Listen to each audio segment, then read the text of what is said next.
이제 지난 강의에서 제가 그 히틀러 나치당과 그 당시에 루즈벨트 미국의 그 공통점과 차이점을 얘기를 했는데요. 이것과 오늘날의 그 미국 상황이 상당히 유사한 점도 있고 차이점들도 있습니다. 미국의 바이든 대통령, 민주당이죠. 이 바이든 대통령이 집권한 지 지금 한 2년이 다 돼가고 있는데 집권하던 시기에 그 2년 전에 바이든 대통령이 가장 많이 그 이 연설에서 언급한 사람 중에 하나가 루즈벨트 대통령, 1930년대 미국의 뉴딜을 이끌었던 대통령입니다. 그리고 바이든 대통령이 그 뉴딜을 21세기형으로 다시 부활시키겠다라는 식으로 얘기를 했습니다. 그리고 그거가 사실은 이 미국의 그 이 서민들의 호응을 일정 정도 받았고, 힐러리와는 달리, 그리고 백인들의 호응도 약간 받았고, 백인 서민들. 이게 이제 바이든이 힐러리와는 달리 이 트럼프를 이겼던 그 배경 중에 하나이죠. 근데 이제 여러분들 아시는 것처럼 바이든 대통령이 요즘에 인기가 굉장히 낮죠. 그 이유가 루즈벨트 뉴딜을 하겠다라고 해놓고서는 실제로는 뭐 여러 가지 사정 때문에 못하는 것도 있고, 또 하나는 이제 적극적으로 하려는 의지가 좀 약한 것도 있고, 뭐 아시는 것처럼 바이든 대통령은 그렇게 힘있게 보이는 분이 아니지 않습니까? 그래서 이 미국의 민주당이 올해 이제 11월 달, 앞으로 몇 달 안 남았는데, 미국의 중간 선거에서 참패할 거라는 그 전망들이 굉장히 많습니다. 미국의 서민들을 위해서 별로 해준 게 없으니까. 더군다나 우크라이나 전쟁은 또 열심히 하고 있으니까. 뭐 이런 것들을 보면서 차라리 미국의 이 공화당, 특히 트럼프 이쪽이 더 나은 게 아니냐라는 그 이 정서가 특히 백인들, 미국의 그리고 백인들 중에서도 못 사는 사람들 이렇게 얘기해서 여전히 강하고, 그래서 미국의 그 이 정치가 앞으로도 굉장히 불안하다라는 식으로 얘기를 하는데, 여기서 이제 저희가 주목해야 될 것 중에 하나가 트럼프 공화당입니다. 제가 이제 지난 강의에서 그런 얘기를 했죠. 오늘날의 유럽의 네오나치 정당들이 성장을 하고 있습니다. 독일 같은 경우에 지지율이 한 10% 되는 그 정당이 있고요. 대안정당, 알타나티브라고 그래가지고. 프랑스 같은 경우에는 그 국민전선, 그 프론트 내셔널이라고 그러죠. 민족전선인데, 르뱅입니다. 딸. 이 당이 거의 뭐 마크롱이 이끄는 정당에 바로 뒤질 정도로 제2당 정도이고, 그리고 이제 앞으로 한 4년 정도 뒤 대통령 선거에서 이 르팽이 대통령에 당선될 가능성이 상당히 높다라는 전망까지 나올 형편입니다. 이런 식의 그 이 유럽에서 네오나치 비슷한 인종주의 정당들이 성장을 하고 있는데, 이 인종주의 정당이라고 보면은 사실은 트럼프 공화당도 똑같죠. 인종주의자들입니다. 백인들을 제외한 이 유색인종들, 가령 뭐 우리처럼 생긴 이 중국인들 뭐 때리고 막 폭행하고 있지 않습니까, 요즘에. 그러니까 이런 게 이제 바로 트럼프 대통령 자신이 아예 공개적으로 뭔가 백인 우월주의를 얘기를 하니까, 그러니까 이 그동안 마음속에서 인종주의를 숨기고 있었던 백인들이 이 아시아인들을 두들겨 패고 길거리에서, 흑인들도 마찬가지고요. 뭐 이런 그 풍조가 지금 미국에서 만연을 하고 있는 건데, 그러면 이 트럼프의 공화당이 과연 이 나치와 비슷하느냐? 그렇지 않습니다. 나치당과 파시즘은 사실 똑같은 건데요. 이 독일에서는 이제 내셔널 소셜리스트, 독일말로 나цион알 소셜리스티쉐 뭐 이렇게 했는데, 이거를 이제 약자로 이거를 나치라고 그럽니다. 독일말로. 그러니까 영어로 하면은 민족 사회주의 노동자당이에요. 이 재밌는 게 나치당의 정식 이름을 우리말로 번역하지 않습니까? 굉장히 좌파 정당입니다. 민족, 내셔널, 사회주의, 소셜리스트, 그 다음에 워커스 파티예요. 노동자당입니다. 이런 의미에서 사실은 이 히틀러 나치당이 그 당시에 이 아리안족이었던 이 백인 노동자들의 상당히 큰 지지를 받아서 집권을 한 겁니다. 그리고 집권한 이후에도 백인들, 아리안족 노동자들에게는 과감한 복지를 합니다, 실제로. 일자리 창출 정책도 하고. 이거를 위해서 필요하다면은 부자들에게 증세도 하고요. 그 다음에 그 당시 독일에서 이 금융자본, 그러니까 은행이라든가 증권사들을 주무르고 있었던 게 유태인들이었거든요. 유태인들을 그러니까 아예 그냥 죽여버리죠. 그리고 그 재산을 강제로 몰수하죠. 몰수한다는 게 뭐예요? 국유화시키는 거예요. 국유화라는 게 뭡니까? 좌파적이죠. 그런 의미에서 나치당이 주장하는 거에는 국가주의적이고 뭔가 좌파적인 그 요소들이 굉장히 많이 들어가 있습니다. 그런 점에서 그 당시 1930년대를 딱 보게 되면은 아니 히틀러가 하는 행동이 어떻게 보면은 그 당시에 소련의 스탈린이 하는 행동과 상당히 유사하다. 이런 얘기들이 많았어요. 그리고 실제로는 이 독일의 히틀러 그리고 이탈리아의 그 무솔리니 파시스트 당이라고 그러죠. 그러니까 이런 얘기를 하자면 파시스트라고 하는 그 용어가 어떤 뜻이냐면은요. 이 파쇼라는 단어가 있습니다. 파쇼가 뭐냐면은 2000년 전에 로마 군인들이 그 당시에 이제 칼과 도끼를 무장을 했죠.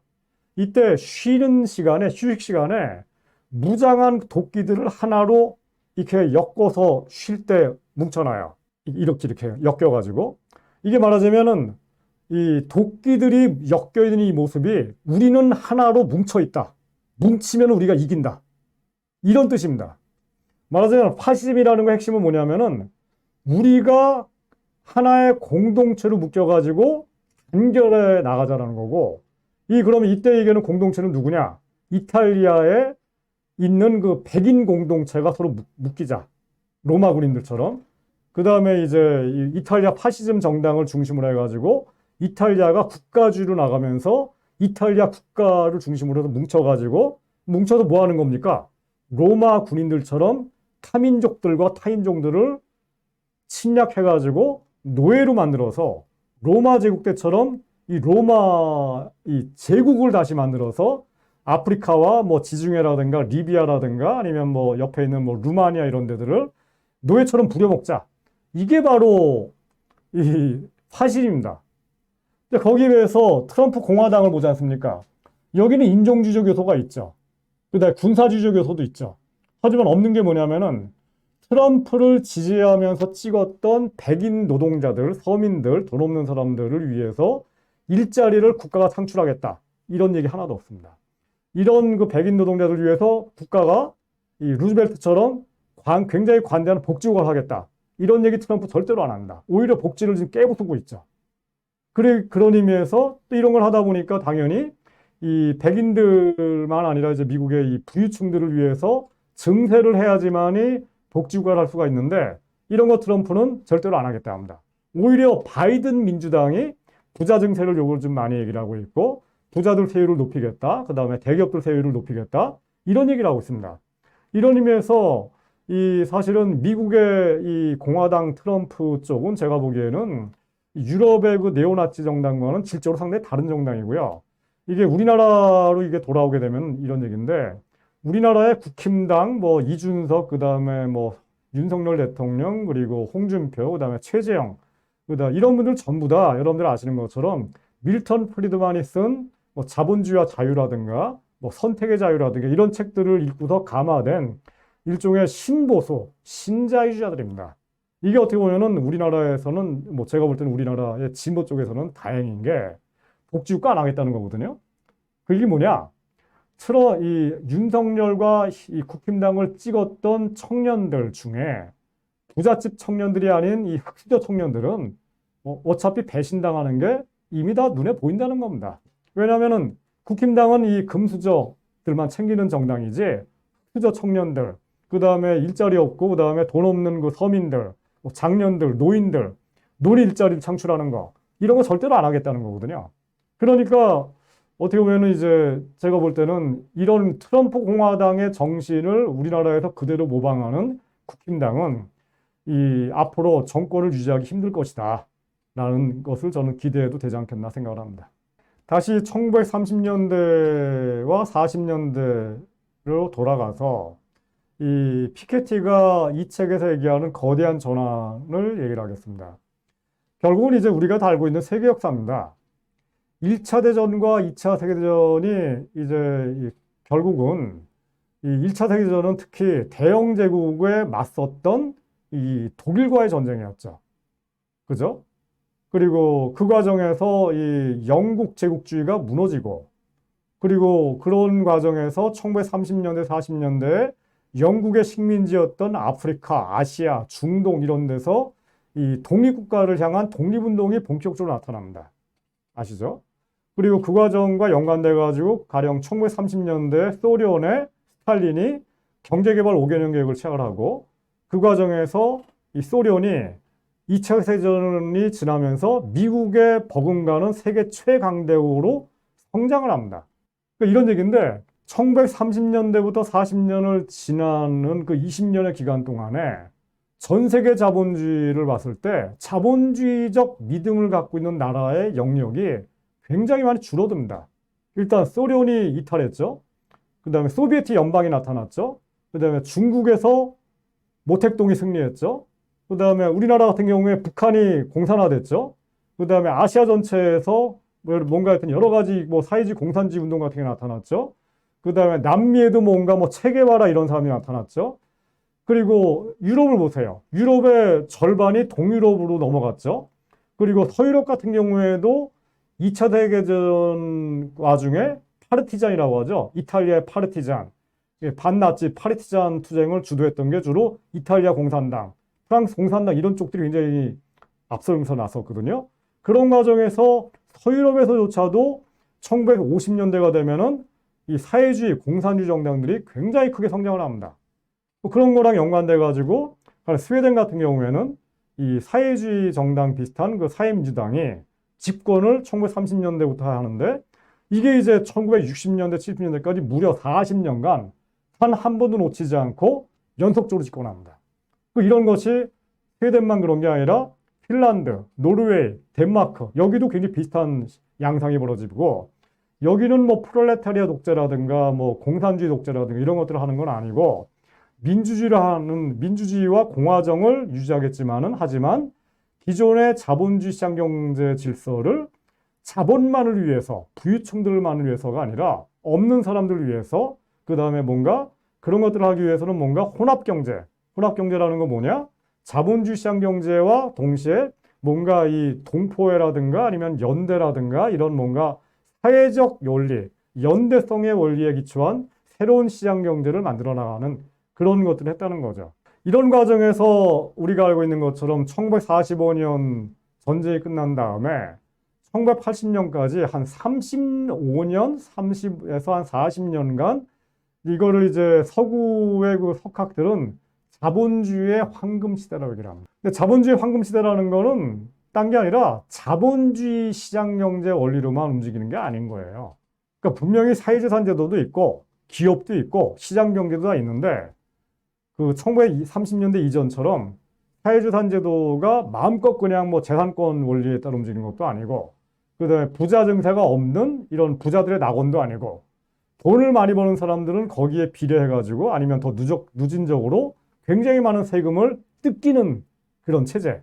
근데 그렇게 뜯긴 세금을 가지고서 미국이라든가 유럽에서 복지국가를 만들어 나가고 그와 동시에 기업들이 마음대로 뭐 임금을 깎을 수 있는 게 아니라 국가가 나서가지고 최저임금 제도를 미국에서 유럽에서 1920년대, 30년대 도입하거든요.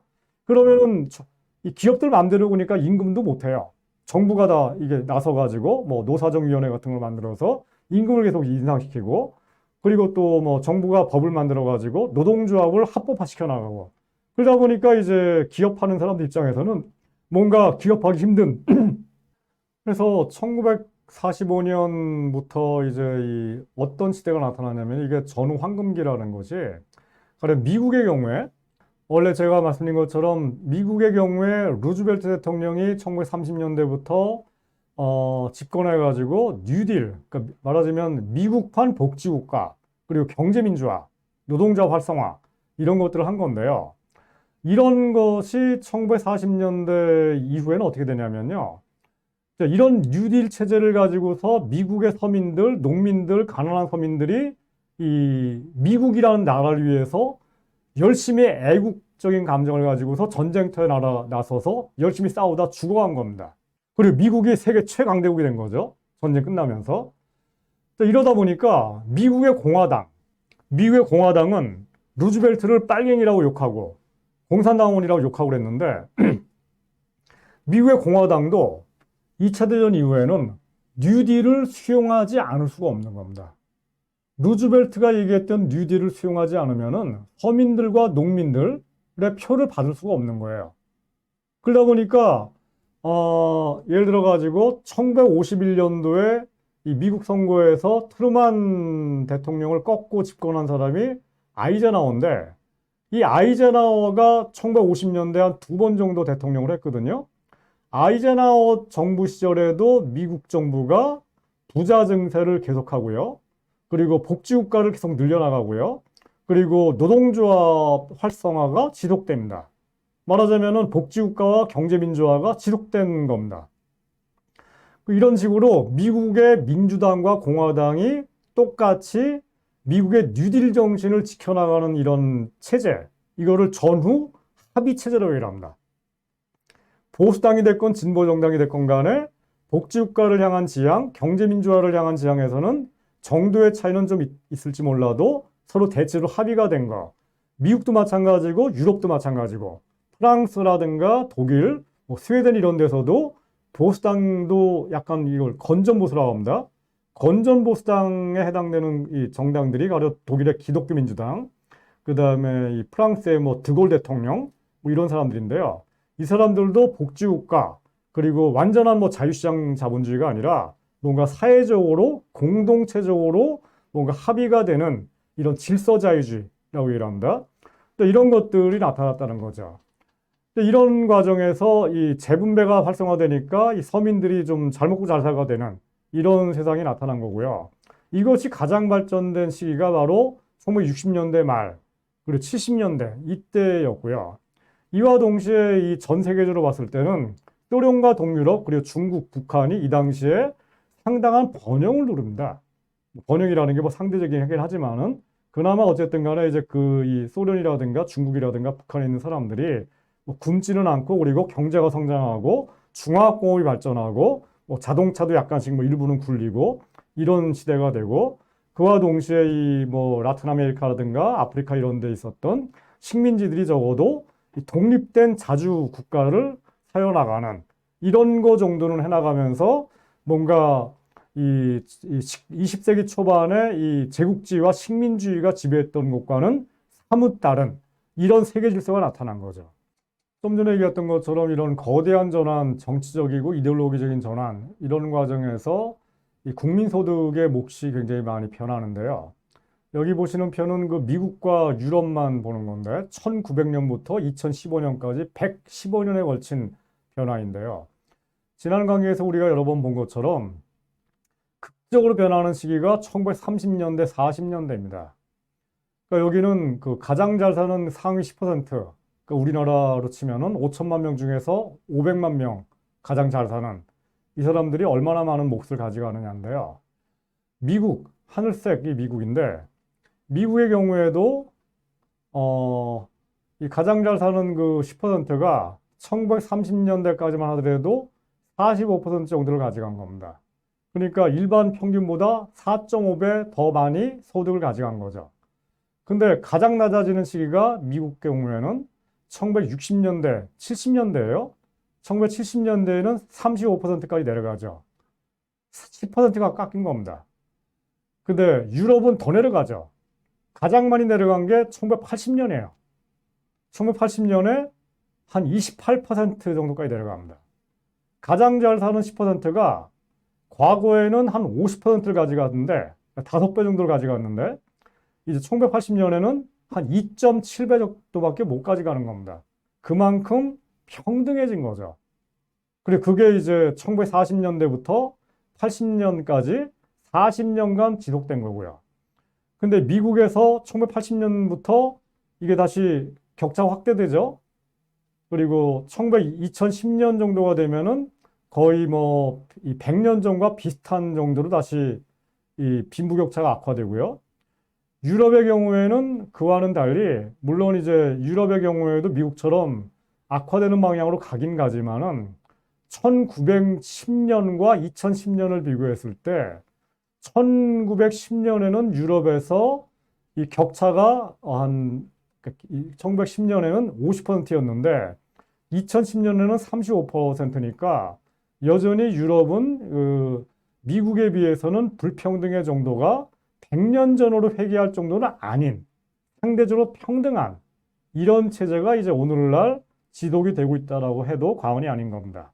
이게 바로 피케티 책에서 얘기하고 있는 바입니다. 자, 이거를 좀 더 상세히 봐가지고 유럽을 좀 더 나눠보겠습니다. 그러니까 여기서 다시 맨 위에 있는 게 하늘색이고 이게 미국이고요. 그 다음에 빨간색이 영국이고요. 빨간색 내지는 자주색으로 보이는데. 그 다음에 스웨덴이 오렌지색입니다. 그리고 프랑스가 보라색이고요. 독일이 초록색입니다. 여기 보시면은 이제 1980년을 기준으로 한번 보세요. 1980년에 가장 낮은 수준에 있는 나라가 스웨덴, 오렌지색이죠. 이때 스웨덴의 가장 잘 사는 10%가 국민소득의 한 23%밖에 못 가져갑니다. 정말 평등한 나라가 된 겁니다. 이런 체제이고 2010년을 보세요. 2010년 시점에도 가장 이 적은 몫을 가져가는 나라가 상위 10%가 스웨덴이에요. 30%를 가져갑니다. 가장 잘 사는데 3배 정도, 국민 평균보다 3배 정도 가져가요. 지금 우리나라가 한 5배 정도, 거의 미국 수준으로 좀 불평등이 심하거든요, 한국이. 예를 들어서 1년에 최저임금 버는 사람들이 1년에 한 2천만 원 벌 때 가장 잘 버는 이 10%, 500만 명 정도는 1억 정도를 버니까 5배 정도 좀 차이가 나고 있는데 스웨덴 같은 경우에는 이런 식입니다. 가장 잘 사는 사람들이 1억을 벌 때 아무리 못 버는 사람들도 한 3천에서 4천 정도는 버는 이런 정도 차이밖에 안 난다는 거고요. 더군다나 1980년 경우에는 이 가장 잘 사는 이 사람들이 한 1억을 벌 때 스웨덴 경우에는 적어도 뭐 한 4천 정도는 미니멈 번다. 그 이하로 버는 사람들은 거의 없다. 이런 식의 얘기인 거죠. 자, 여기 보시는 것처럼 가장 평등한 그 식으로 나간 게 바로 스웨덴이었고요. 그 다음이 여기 보시는 것처럼 프랑스입니다.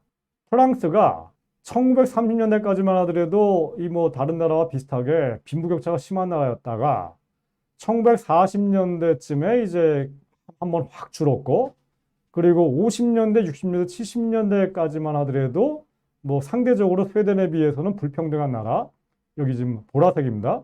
였다가 1970년대, 80년대쯤에 한번 쫙 낮아지고요. 그리고 재밌는 게 1990년, 2000년에도 거의 그 추세가 계속 유지가 됩니다. 미국이라든가 아니면 영국과는 달리 스웨덴도 약간 좀 악화되는 쪽으로 가고 있는데 그러지 않고 1990년에 그 상대적으로 평등한 체제를 2010년, 15년까지도 유지를 하는 이런 식의 모습이 보여집니다. 자, 이거는 상위 1%니까 우리로 치면은 그 5천만 국민 중에서 50만 명이 얼마나 많이 가져가느냐라는 건데요. 역시 그 1900년부터 2015년까지고요. 이 하늘색이 미국, 그 다음에 이제 맨 아래 여기 오렌지색이 스웨덴이고, 그 다음에 이 보라색이 여기는 이 프랑스군요. 여기 청색, 곤색이 프랑스고요. 그 다음에 약간 자주색 같은 게 영국입니다. 어쨌든 이 스웨덴을 보겠습니다. 스웨덴도 뭐 다른 나라들과 비슷하게 1930년대까지만 하더라도 불평등한 나라였습니다. 근데 1930년대부터 시작해갖고 내려가기, 빈부격차가 줄기 시작하더니 가장 많이 준 게 언제예요? 1980년이에요. 1980년의 시점에서 이 스웨덴의 가장 잘 사는 1%가 국민소득 전체의 4% 정도를 가져갑니다. 이게 뭐냐면은 가장 잘 사는 그 1%가 평균 소득, 국민소득의 4배 정도밖에 안 가져간다는 거예요. 우리로 치면 이런 건데 평균 연봉이 5천만 원일 때 가장 부유한 1%가 불과 2억밖에 못 벌어간다는 겁니다. 엄청나게 평등해진 거죠. 근데 이제 그런 상태에서 약간 이제 1990년대부터 오늘날까지 좀 악화됐죠. 지금은 5%, 4%가 아니라 한 8% 정도로 이제 늘어난 거니까 스웨덴의 부유층이 좀 좋아졌죠. 하지만 이게 이제 미국이에요. 미국은 20%를 가져갑니다. 가장 잘 사는 그 1%가 20%를 가져간다는 얘기는 평균 국민소득의 20배를 가져간다는 거예요. 그러니까 남들이 5천만 원 벌 때 미국의 가장 부유한 1%는 뭐 50에 이제 20배니까 20억을 가져가는 거죠. 그래서 이런 얘기인데 피케티가 이 책에서 지적하는 게 이겁니다.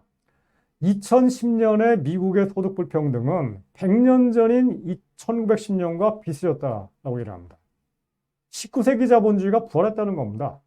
이게 바로 피케티 책의 핵심이죠. 세습적 계급 자본주의가 부활했고 아무리 노력해도 아메리칸 드림은 이루어지지 않는 세상이 미국에서 탄생했다는 겁니다. 오히려 아메리칸 드림이라는 게 뭐죠? 미국에 가서 이민 가서 뭐 중학교밖에 안 나왔다 하더라도 열심히 노력하면은 누구나가 다 이 부자가 될 수 있는 기회의 나라. 이게 미국이라는 거였는데 이런 나라는 루즈벨트의 뉴딜이라는 것이 만든 체제였지. 그 이후에 오늘날처럼 미국 공화당이 여전히 부자 감세하고 있고 그다음에 노동조합 깨버리고 있고 그리고 이 복지를 없애버리고 있는데요. 이런 식으로 40년 동안 진행되어 왔던 오늘날의 미국은 더 이상 누구나가 다 부자가 될 수 있는 나라가 아니고 그렇기 때문에 아메리칸 드림이라는 건 없는 나라고 오히려 아메리칸 드림이라는 거를 실현할 수 있는 나라는 스웨덴이라는 겁니다. 그리고 이런 피케티의 주장과 똑같은 얘기를 오늘날 가령 뭐 폴 크루만이라든가 스티글리츠 같은 미국인 경제학자들이 얘기를 하고 있습니다. 그리고 여기서 중요한 점 중에 하나가 이 피케티 책에 나오는 얘기인데요.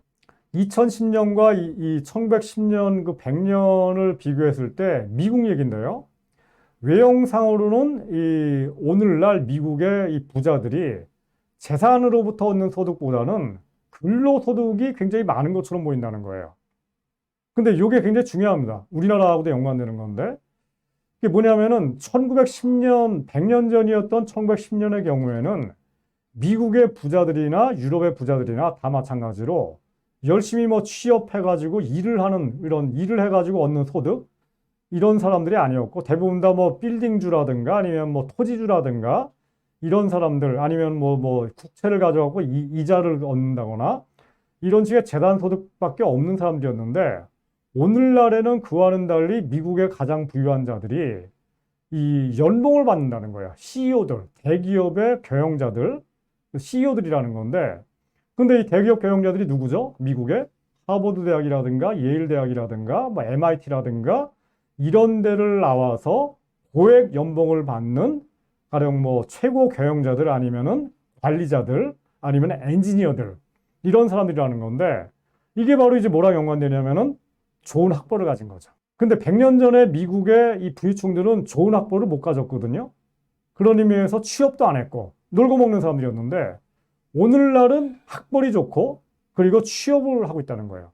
그렇기 때문에 이 사람들은 마치 근로소득 때문에 부자가 된 것처럼 보인다는 겁니다.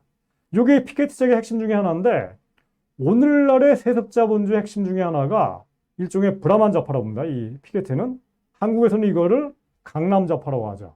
고 연봉을 받고 있는 고학력 사람들인데 이 생각은 진보인데 행동은 우파적으로 움직이면서 기존의 신자유주의 체제를 옹호하는데 기여하고 있는 이게 바로 피케티가 얘기하고 있는 브라만자파입니다.